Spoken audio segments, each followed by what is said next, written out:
Thank you. Thank you.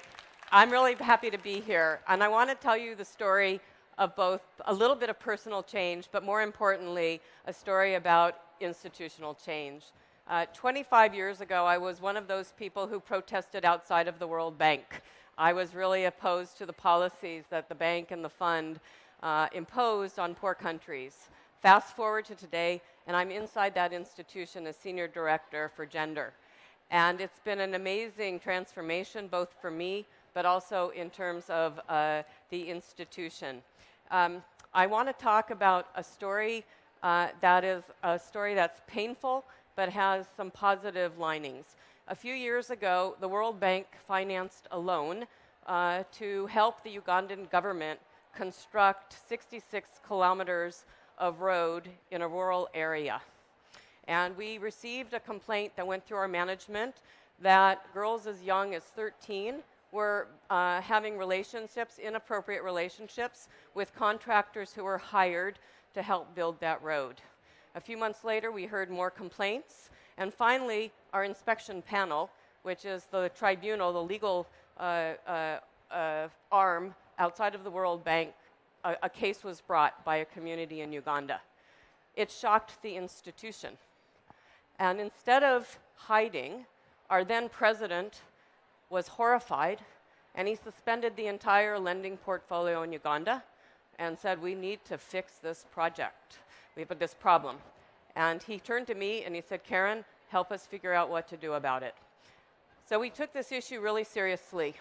We convened a task force that was co-chaired by Geeta Rao Gupta, who's sitting here in the audience, who was then part of the UN system at UNICEF.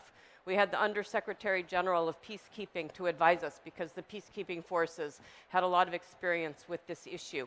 And probably most importantly, we had the representative from the NGO in that community that brought the case to sit on that task force and hold us to account and tell us what we could do better.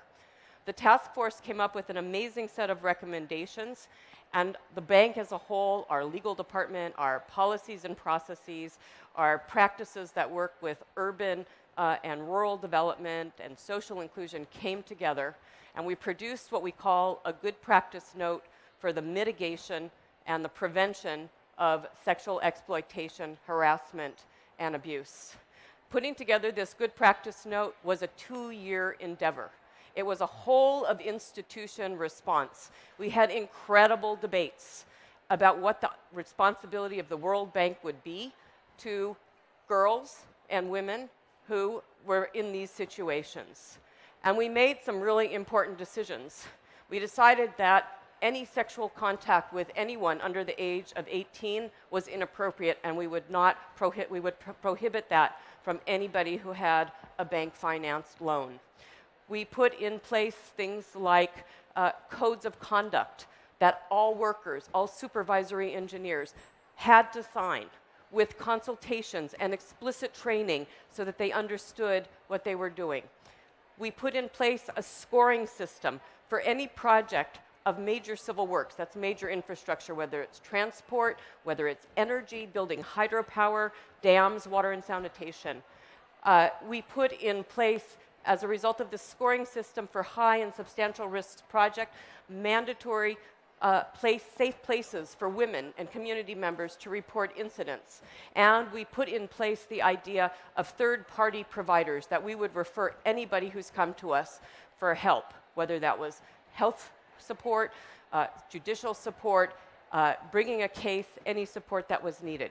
And we're doing this in incredibly hard countries like the Democratic Republic of the Congo and Mozambique and northern Nigeria.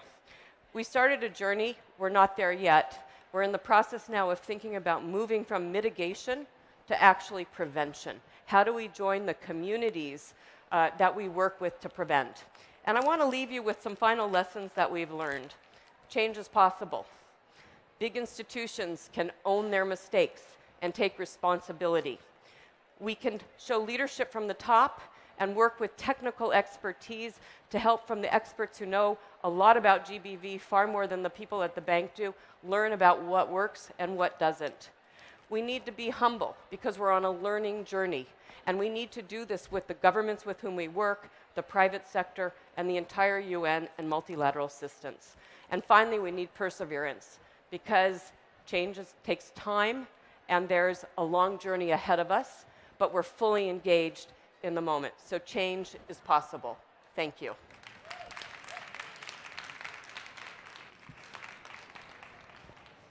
Thank you, Caren. And I encourage everyone to read the Good Practice Node.